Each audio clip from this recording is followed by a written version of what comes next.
So today I spoke with Julia and we got into all things mental health. And Julia is a mental health first aider and she explains what this means, what she does, and how it can be of great help to other people. With some real practical tips and insights into knowing and understanding your own mental health. I really enjoyed talking to her. I hope you enjoy listening. Thank you.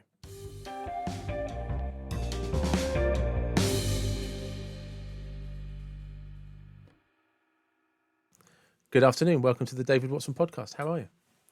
I'm very well. It's lovely to meet you, David. How are you? I'm very well. I'm very well. And how was Polton's Park?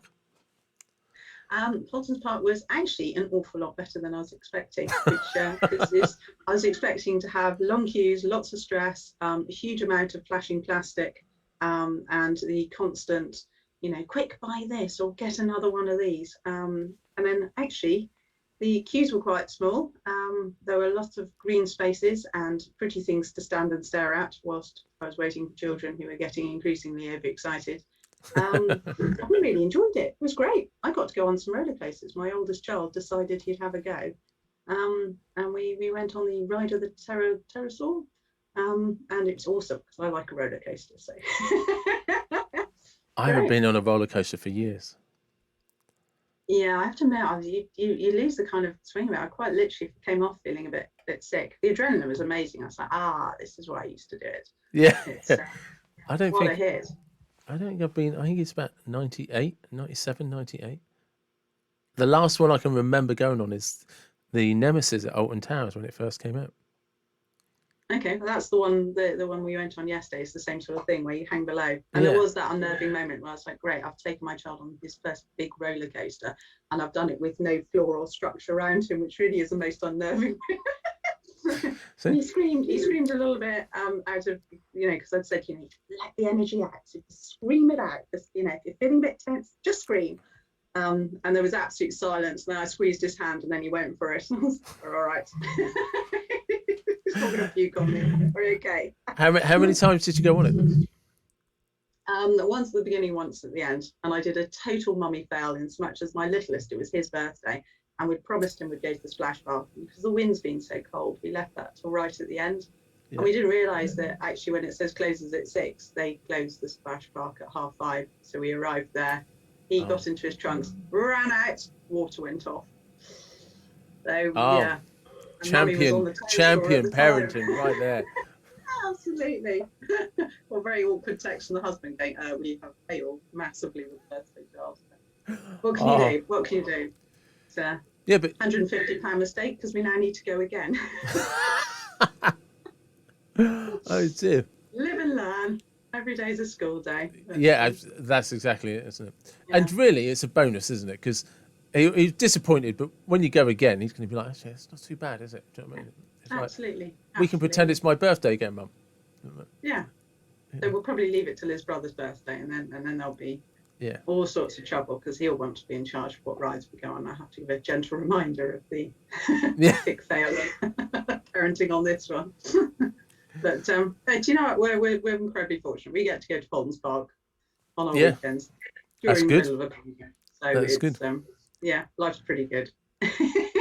So one of the things that we are going to talk about, which is probably, I don't see how under the current circumstances this isn't going to be a prominent theme for many years to come.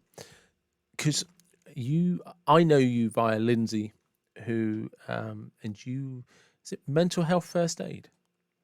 Yeah, so I initially became a mental health first aider several years ago, just because my circumstances meant that I found myself in situations where I wanted to help people and wasn't quite sure how to. And then the guy who's training me is ex-military, knows a bit about military life. I'm a wife of military, and said actually this is something that you might enjoy. You got the skill set for it, and you're obviously really enthusiastic. I'd love to have gone into counselling, but I haven't got 4 years and 40 grand to train. So I started off as an instructor, and actually I'm really enjoying it. It's incredibly satisfying and rewarding. I think it's just a life skill, because most people know what physical first aid is, how to what is CPR, the idea of stemming blood flow, of when to raise feet or an injured limb and when not to. But when you talk to them about mental health first aid, you can see them having a sort of slight panic of, that sounds like something I should understand.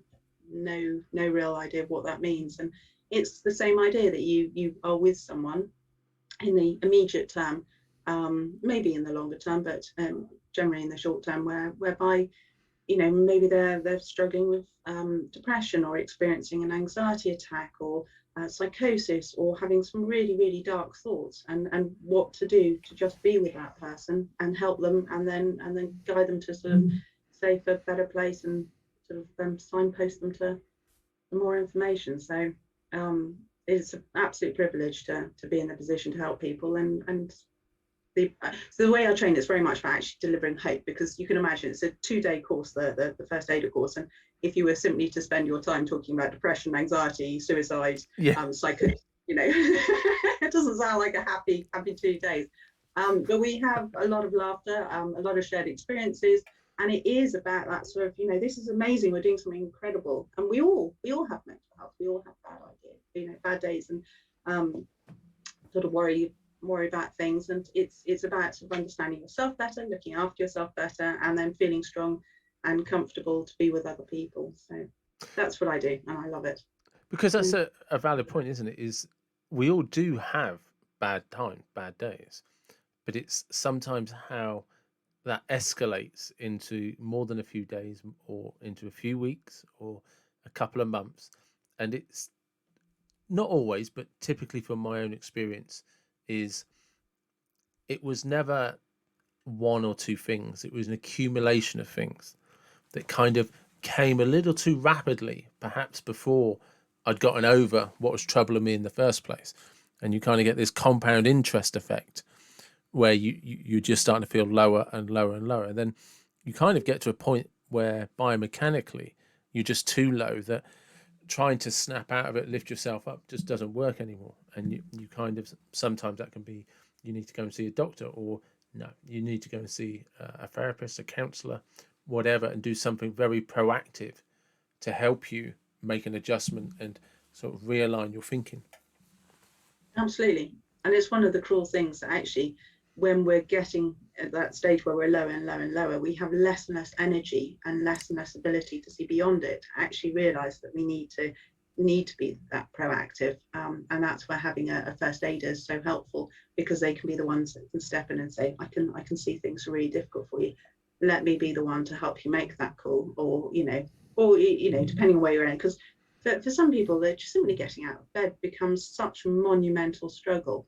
And it is a Herculean effort for them to turn up at the office, and they've already achieved so much before they've even started work, and actually that's often not seen and not recognized and covered up, because they're desperately trying to keep going. But a lot of it, what you're referring to there, we refer to it as it used to be the stress bucket, but it's now known as a stress container. Now, Alistair Campbell did a program a couple of years ago with BBC, where he talked about depression, and that was one thing he went, I get that, I really understand that. We have this sort of container which can be quite big depending on how supportive our life has been up to that date, or had a really tough sort of childhood, can be quite small, and all those stresses keep coming in, and it just gets to the stage where, and it does sort of feel, so I think we've all had moments where you're just like, surely nothing else can go wrong, and something else. It might just be that the car breaks down, or the MOT bill comes back and twice as big as you thought it would be, but it's just one more thing that you just,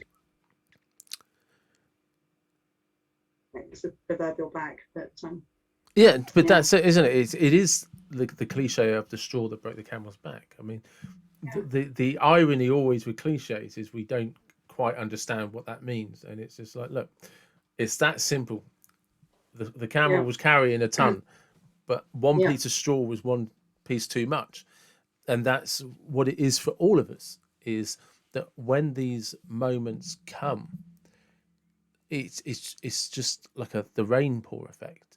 It just, and like you say, you have that container, and regardless of who you are or how strong mentally or physically you are, there is a limit to whatever your container can take. And you made a really good point that when you're in this kind of process, the irony, the sad fact of it is you lose energy. When you're feeling happy and positive, you have energy to burn. But the more low you start to feel, the more depressed or down you start to feel, the less your body is able, physically or mentally, to generate the energy you need to actually climb out of the hole.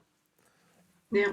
And rather awfully, that's where we find ourselves doing all the things that don't really help. We start to look to stay home a bit more, to just, collapse on the sofa. We can't be bothered to cook. So we tend to eat more foods that actually have less properties that are going to, give us that nutrition that we need. And it starts to become a downward cycle. And what has been so heartbreaking is that everything that makes it worse has happened in the last year, Yeah. whereby it's normally, a friend that would run into you and go, you're all right, and come on, we'll come around to mine for a coffee later. And that sort of natural conversation that might be able to, to realize that it's going to feel home. Often to be more financially stressful, more family members around than they're normally used to, and you get increasingly penned in. And I think the second lockdown has been particularly hard because it has felt, it's been the depths of winter, and it's all felt a little less like there's light at the end of the tunnel. The vaccine's been really helpful, but there's rumours of a potential third, and no, we're not getting rid of masks, and it does just sort of feel a bit like, are we ever going to get there? I mean, if you wanted from, say, 2 years ago, if you would have said to somebody, I want you to write a horror story based on the perspective of somebody with mental health, so that if we're going to do like a mental health type story that wouldn't affect maybe normal people, how would we play this? They'd like, right, we'll have a plague that makes you paranoid. We'll make everyone stay at home. And if you are allowed out, you have to wear a mask. But we're going to shut Yeah. off all social events, social places. So it's only essentials. And you're not going to let anybody have interaction with each other outside their own immediate household. And everybody'd laugh and say, no, no, nobody'd believe it. Here we are. Yeah, Happy absolutely. anniversary, Absolutely. everybody. Oh, it's heartbreaking. I mean, for those of us who are in a good mental place, Yeah. it's been tough enough. But for anyone who was struggling to begin with, just And yeah, that's it. If for anyone with mental health, or were maybe not aware that they had mental health concerns, this would have brought all of it right up to the top. absolutely. And normally all those services that you'd refer them to ask for support, they're all backed up. So you have individuals who are not sure how they're going to get through today, and the ability for them to receive the counselling, the support, the doctor's appointments, all of that has just got so much harder to come by. And again, it's so much more important that they have people alongside them that can um, come and listen, come and support, come and understand, come and not have opinion, just be with them, and um, tell them it's going to be all right, to ask them questions about it, let them talk about it. And just so hard to do that through a Zoom call, Yeah, yeah. But that's probably one of the most important things about mental health, isn't it? Is letting somebody know that, one, they're not alone, and two, that somebody actually cares about them. Yeah, It's absolutely. the foundation of it. Yeah, absolutely. I mean, we've been lucky. MHFA England have converted the courses to be online courses, so I've been able to carry on teaching. But actually, it's a huge difference from being, on screen, just simply doing a chat with someone, to being in a classroom. And even then, I wasn't obviously dealing in a therapy session. This was people who were learning a skill. But even then, you could sense in a room if there was a sudden change in atmosphere, if someone was struggling a bit, if someone had suddenly grown somewhat more tense, had stopped interacting as much. And that was just in a classroom discussion and a learning environment. You know when a friend of yours suddenly goes quiet, or and that's so much of it. That sort of level of communication, we all know, is so much about body language and what isn't said, and that you just can't pick up on a occasionally. There's a longer pause on a phone call, or you can hear someone start to cry, but unless it's really clear, it's really difficult to know that you need to reach out to that person and sort of say. So yes, I mean, there's so much stigma still around mental health that a lot of people really struggle to be able to say, actually, I don't know what, I don't know how to do this, and I think there is something that I need to deal with. And often, actually, when we're in a lower point, we're just like, we'll be fine. We just, we tell ourselves the good old English mantra, it's all fine, we'll carry on, I'm fine, I'm fine, I'm fine.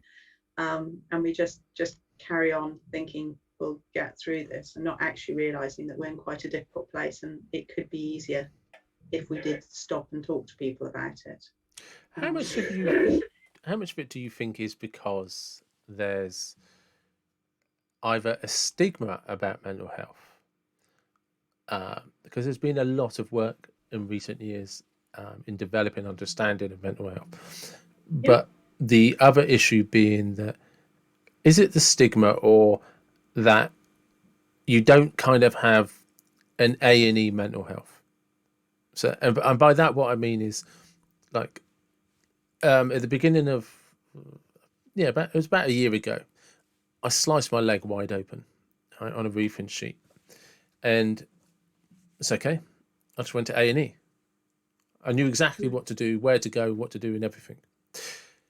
Because somewhere through my life, as I was growing up, I was trained that if I have a physical medical emergency, this is what I need to do. yeah, But none of us have that training. What to do if we're experiencing mental health problems, and where to go, who to see, but also how do we recognize if we're having mental health problems? yeah. I mean, there are various points actually that triggers my mind. So firstly, there has been a lot that has been done about sort of recognizing mental health as an issue. Sometimes you get the impression that people are almost saying it just sort of, it's all right, mental health, we've mentioned it, but don't fully appreciate it or understand really the implications, or actually the importance of language around everyone, sort of comments about someone being a bit of a nut job is just really, really unhelpful, undermining language, and yet it still happens. And that sort of derogatory kind of terminology. There's also self-stigma. With a lot of people, everyone else is coping. Why can't I? And it's just a lot of friends of mine, who have small children. There's that sort of need to be able to get back to work, to be a competent mother, to be able to do everything. And for fathers as well, they're in this position of, okay, it doesn't really matter whatever your situation is. There's that sort of sense everyone else is managing, I must. And actually that's a huge burden we all carry, because the truth is none of us are managing all of the time. We all manage a lot, but let's face it, technology was supposed to make life easier, and instead we do 24/7 as opposed to a 9 to 5 for 5. And it's lovely to have that communication, but it's a huge burden on our lives as well. And it's very tricky for people to know when to say. I think often in hindsight you realise, gosh, I hadn't appreciated what a bad patch I was going through there.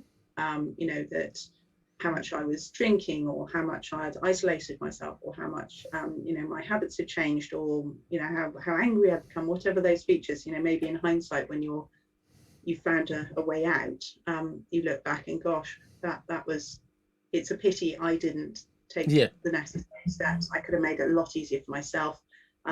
Maybe protected my body more from not drinking, or whatever it is you're doing to cope, and actually been much easier on the people around me. But as you say, there's no sort of obvious A&E for mental health, and there are lots of different ways of approaching that, so formal counselling and support from, because actually sometimes mental health issues are triggered by physical issues. So a really good starting point is just going to your doctors. You can get an appointment, but harder now, but a lot of them are incredibly good and adapted a lot. And actually if anyone out there is struggling with anything, please ring your doctor and be really honest and say, this is not normal for me. I'm worried. Well, I've actually just done the same thing recently.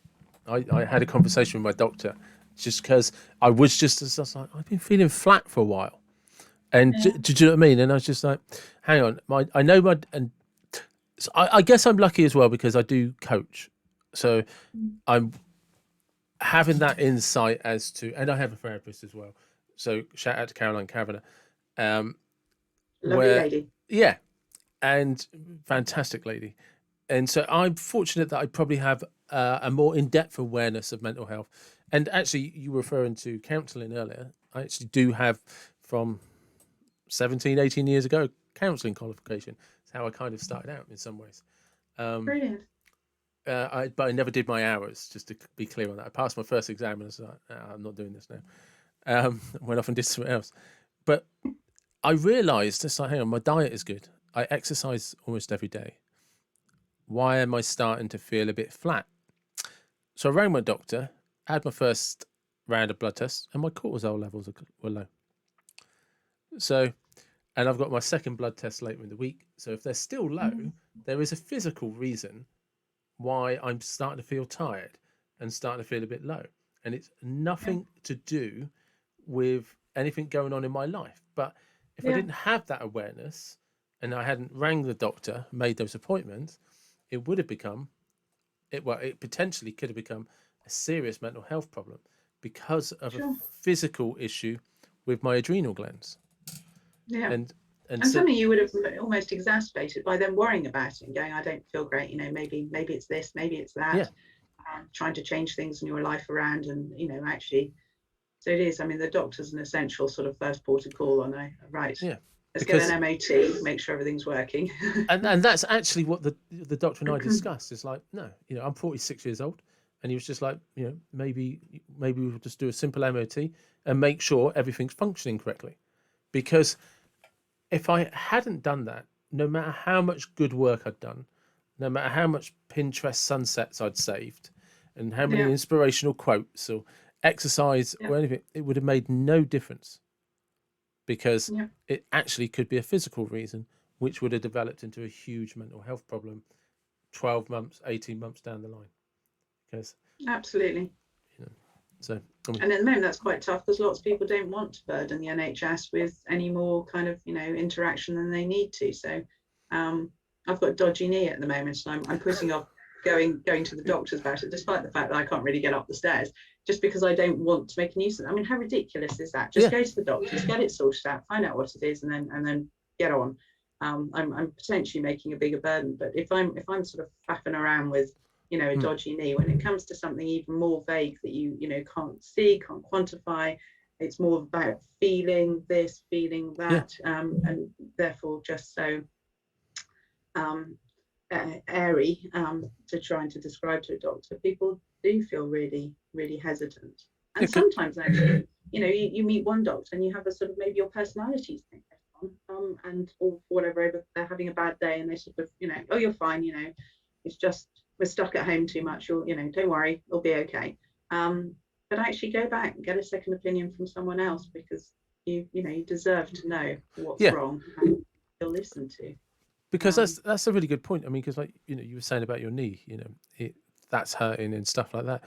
Is we all think not all, but there is this idea that mental health problems stem from some form of mental illness or stress or so. No, it can be for something physical that creates the stress in the mind that creates, which then develops and cultivates a mental health issue.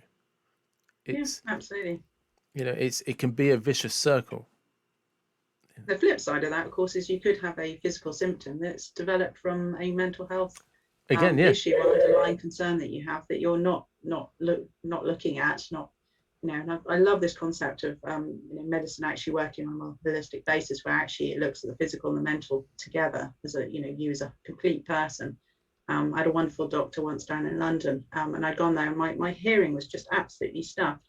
Um, and he did all the sort of necessary tests and was just like, there's nothing wrong with your hearing. Have you moved to London recently? I was like, yeah. He said, and what do you do? And I said, well, I work as an account manager for this big American firm, and long hours. And I said, first time sort of living away from family. And I said, well, not really. I've lived, all over the place, and that didn't really worry me. And he said, I bet you just don't let it go. Let it go. Don't worry about your ears anymore. You're going to be absolutely fine. You're absorbing stress. You're worried, and I think that's what's causing it. And I'm having got that into my head that actually me who never saw myself as someone who creates some sort of, this was, I Yeah. could feel, I just couldn't hear right. People would come on that, I just didn't, I could from that side. It was, of course, it's a hearing issue. But actually, after he sort of said, just promise you, just don't worry about it. It's fine. I've always felt like I'm slightly more deaf on that side, but I think that is entirely now that I've convinced myself. The mind's incredibly powerful. Do you know you, as soon as you said that, that reminded me of when and this just sounds weird. I got the text message from the GP, and the GP was just like, "Oh, your cortisol levels are low. We need you to do more blood tests." And as soon as I got that, I felt better, Yeah, because I was yeah, just like, absolutely. it's like literally, I'm not going crazy. Yeah, I it's a knew relief, that. isn't it? Someone accepts it and Yeah, gives you some sort of guidance, and actually, that alone is a therapy in itself. yeah, Um, 100%. Because I was just like, no, I'm right. There's something wasn't quite right with me, and having that confirmation from the doctor probably lifted me up yeah, by 20%. So I was great. I'm ill. It's fantastic. that's what it is. It's a relief, isn't it? And then actually, you can adapt and get on with life, and let go of the anxiety that surrounds not understanding something, especially about our own, Because well-being and how we can cope with things. well, because the mystery can become quite frightening and problematic in itself. Yeah, absolutely. And I was developing this huge issue. So funny, I've not talked about this in years. I was developing this huge issue where whenever we went out, I'd then get sort of slightly fretful. But I won't be able to, we're going to pub, I won't be able to hear anyone. I'd say, oh, just gonna be rubbish. And then of course I'd get there and and I probably couldn't hear anyone because it was a noisy pub. But in my Yeah, head, I was just like, I'm just missing the conversation. Is that I'm still out of it and disconnected, and it's but also but how much then of it, if it was your first kind of time living in a city, there was just a whole load of noises. Your brain was just trying to shut out because it just wasn't used to that many different levels of noise. Because I remember when I first moved to London, I just the thing I still remember is sirens. yeah, I just it was constant. Didn't matter what time of day it was. I could always. It probably wasn't true, but I always just felt like I just always could hear sirens.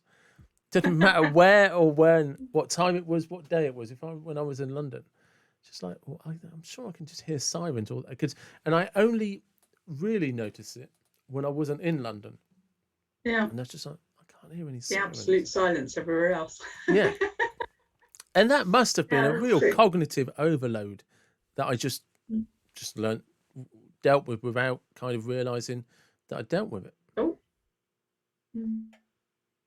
Hello, we might have an internet connection problem here. Oh yeah, there oh, you we are. have the joys, the joys. I'm back. That's all right. I got cognitive overload.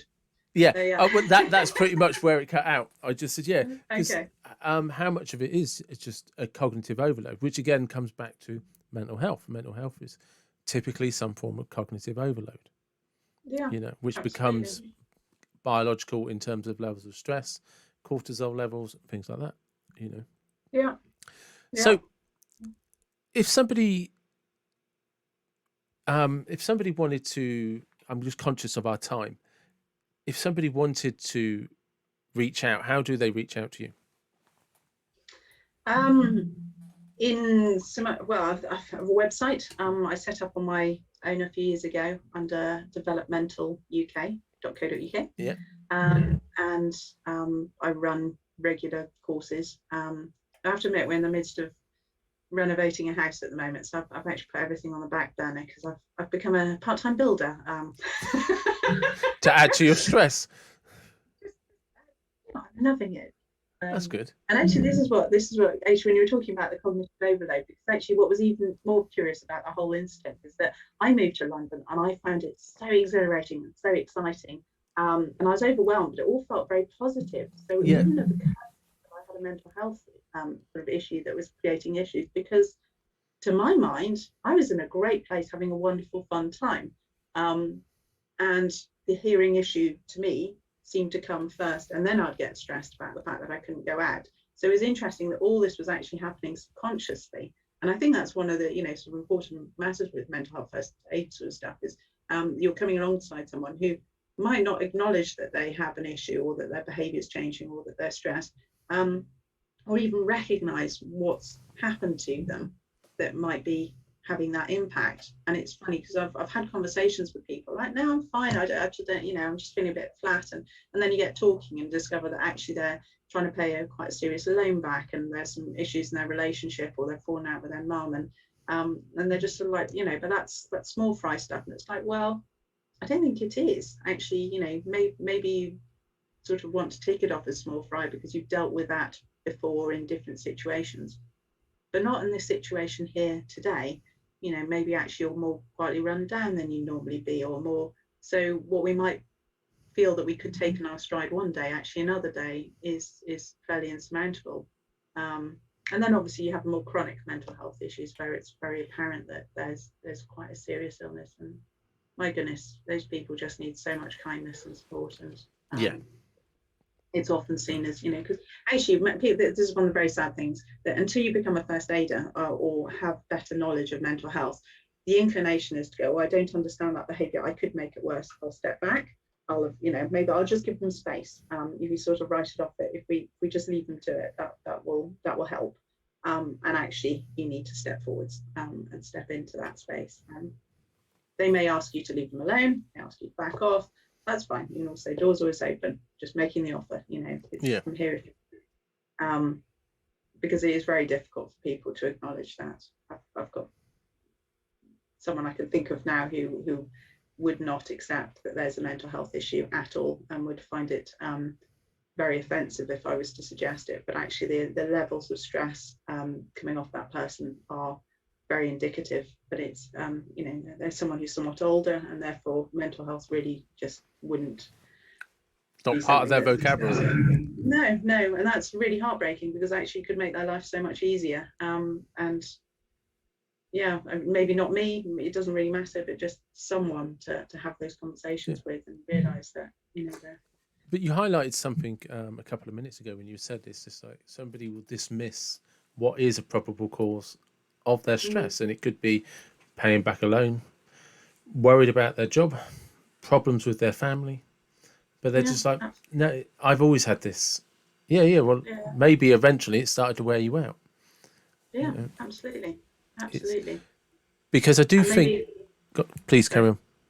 I was just going to say, maybe actually, so say I'd fallen out with my mother, or I have a very good relationship with my mother, but so we've had an ongoing poor relationship, and I didn't see that as a problem, because I've dealt with that for 20 years. In fact, I can give a very good example. I used to drag my husband around, with sort of, we need to listen to Men Are From Mars and Women From Venus. We're going to survive marriage. We're going to make it. You're going to be happily married, whether you like it or not. We're going to be happy. And I have, to my mind, no mental baggage. The divorce was my 30s. It was very amicable. It was just, they'd gone in different directions, and the time had come to be that way. And we had done some sort of, the Alpha marriage course, mainly because it was offered to us as a freebie. They wanted us to do something for it anyway. And that was fine. And then we found ourselves, there'd been another issue in our life, and I was quite concerned. So I said, you know what, let's just go and see an MOT for our marriage. Let's go see a counsellor. And in my head, I'm like, he needs to have some talks. He's not a very, very chatty husband, but quiet person. He's a lovely guy, but quite reserved. And I was like, we're gonna get a few things out on the table, and he's gonna realise that all these other opportunities and whatever. And the interesting thing was, in session 5, it came out that there's nothing wrong with my husband, it's me. And I carry around, it was one of those classic moments where I was cheerful and bright, and then burst into tears and had no idea it was coming, when she commented that, do you think because your parents were happy and then divorced, that you are worried because you have a happy marriage and you fear that you can't see it's going to break down? That had never occurred to me before. And all of a sudden I felt and now I'm completely, what will be in our marriage will be. I just naturally a bit of a stoic, and that's I'm fine with that now. But until someone had actually pulled that apart and pointed it out, held up a mirror and said, you haven't seen that your greatest fear is that you're actually happy, and that worries you because your parents were happy. And I was just like, wow, okay. Now you mention it, so obvious, so obvious. But that was a burden that had been in the back of my head for A lifetime. many relationship and carried into my marriage. And I'm so glad I went to see someone and have that conversation, because my poor husband doesn't get beaten around the head with, this is how we can make it better. That's it. Right. Your husband is out now, actually allowed to be happy in his own way.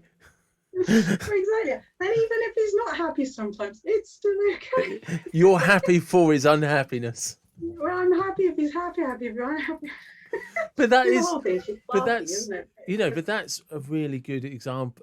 It's an amazing example. Thank you very much for sharing that. Is because you were so happy that your marriage was going well that you just like, well, how do I make it carry on? Because you've seen your parents who were happily married and amicably got divorced. Yeah. And you're like, there's a kind of, I don't want to say paranoia in the wrong context. Yeah, go ahead. But there's this subconscious paranoia that, right, you have to make this, you're happy, you've got a great marriage and you're happy, right, you've got to make sure this works. You know, and that's how the mind works. That is how we're programmed in so many different ways. And yeah, absolutely. And like you say, these things can come through various relationships, and until somebody else like pulls it apart and sort of tweezes it out, so to speak, you don't see it. And you're like, oh my God. You know, like you and I were talking earlier when my sessions with Caroline, was talking about my procrastinations and trying to tick boxes all the time. And it's just like, well, just have what the fuck box. The outcome is not important. Oh, yeah, right, absolutely. And now I did a podcast, you know. But it came from, I'd never realized in all of those years just how I just stopped myself from doing so many things that I wanted to do, trip myself up, because I was always trying to have everything in the right order, in the right way, with the right color at the right time. You know, it's just like under the right horoscope sign. There was just so many. It was an impossible list. And until that was pointed out to me, I never saw it. I couldn't see it. And I couldn't see the amount of stress that was causing me. Yeah, no, I think that's a very valid point. And I think actually, I'm a big fan of Baz Luhrmann's the sunscreen song. And in it says every day we need to do something that scares us a little bit. Yeah. And I think that's such a valid point, because actually in life it's very easy to get sort of cozy on something, and it whatever our physical or mental health is, we sort of I've got this is okay. And in fact, I think Caroline talked about it with you, that sort of what did she say, change being the new normal. Yes. Along those lines, and that sort of necessity actually to keep pushing yourself, because actually it's very, when you leave childhood, you don't have anyone that challenges you really anymore to push yourself beyond what you're doing. And it's very easy to lose confidence, or to take a comment that someone made and worry about it and then make it personal. And actually for all of our mental health, it's really, there's a lovely lady who does lots of sort of adventure sort of co-steering and things like to overcome anxiety. And it's that concept of pushing yourself and proving that you can do it, and it's going to be all right. And what is the worst thing that can happen? Had the podcast been a disaster, you could have just deleted it, we've done another one, or found something else, or it would have been, as you say, you found something that's really fun and invigorates you and that you really enjoy doing. How brilliant is that? You took a risk, it paid off. You might take another one, you might go, actually I don't want to do co-steering ever again, but you live and learn. But it's funny, isn't it, because I took a risk to do something that I would enjoy. Yeah. And when you word it like that, it sounds like the most ridiculous thing going. So what? The worst case scenario is you were going to enjoy it. Oh, I don't know if I can do this. Have you ever seen a Tim Ferriss video where he talks about?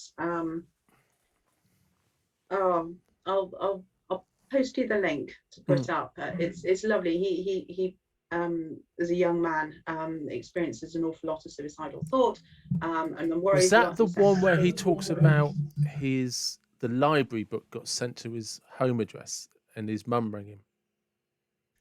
no, it's about him going over to London, and he writes a list about, well, what's the worst that could happen? You know, he could miss a tax letter. He's looking at folding up his business. That was in And the 4 Hour Work Week, wasn't it? it could have been. I didn't read the book. I just saw a YouTube snippet because it was something to do with stoicism, and I was researching that at the time. And he then goes on to give this example. So the very worst, scenario, were he to have an episode, he would go somewhere sunny, and he would send a letter to the IRS, about his tax returns for his business, and actually all that he could win. The flip side of that, he sort of does an analysis of almost a pros and cons, but he has a different way of laying it out, what could happen in his life. And it's really interesting that, so often we feel overwhelmed by challenges, even quite small ones, and actually the opportunities that can come out. And this is where, again, I think COVID's got a lot to answer for, but hopefully we will remember what it is like to have that interaction with people, because my mum's got this great saying about, there's a light behind every door, and you just simply need to keep on knocking on doors. And it may not be that first one that gives you the answer you're looking for, but it presents I'm having this lovely chat with you because I had a lovely chat with Lindsay. All of it was because I happened to be at a local thing once, a year and a half ago, where she was doing a talk on something. And it's funny because that day I did manage to make time and I did go out. I am now sitting here talking to you about something I feel passionate about. And absolutely, how great is that? And it is all about just that sort of pushing on the next door, which would never have happened if I didn't start a podcast. Exactly. You took a risk. I took a risk. Yeah. And it's for those though with a very severe mental illness. I mean, that's a very big step to take. But it's all about that space about moving forwards and just having hope. And hope is really key to it all. It is. Hope is becoming better. And that's a very good place to get close to finishing up. But one of the things I wanted to mention is, because you and I, obviously, as we've been talking, have both come from places of stress, and there's different degrees, varying degrees for everybody, and there's no one fix for everybody. Everybody comes from a different place, but we are living examples of times when they were very different, and it's like, no, we found a way, we figured a way out, we maintained hope when there wasn't any. And it's so for anybody who is listening to this, that's probably the most important message from it. It's, we actually, yourself and the work you do, you understand that today is not the day for analyzing dreams, initiatives, and positive thinking. No. We understand that. We know that you're in a dark place, and today is about just hold on to some hope and see where that takes you for tomorrow. Absolutely. And reach out to anyone and everyone, and let it be known that actually if you're struggling to find that hope, that they need to come alongside you and give you that hope, and go to a doctor and then insist on there being a proper, because that doctor may be rushed or busy at the moment, or may not understand because it's a Zoom connection, but it is really important, and you're worth it. So it's so important to make that step forwards and get that support, because it just doesn't need to be that bad. There's so much beauty and opportunity out there. So, there definitely is. Yeah, absolutely. And that's a great place to. My name's William for today. Yes. So for Williams. I'm Julia Davies most of the time, not William, but for today. This is it for anyone watching on YouTube. It's Julia, not William. Yep. Probably should have said that right at the beginning, but that's what happens when your computer's been reprogrammed by a 9-year-old. I think most of my listeners are on audio, so it'll be fine. Okay, well that's all right then. That was great. Thank you. Lovely. Thank you very much. You're welcome. So please check out the description for links to Julia, to Caroline Kavanagh, which is the blog that was mentioned, and of course for myself. And as always, it's always appreciated if you like, subscribe, or just be pleasant with your comments. Take care.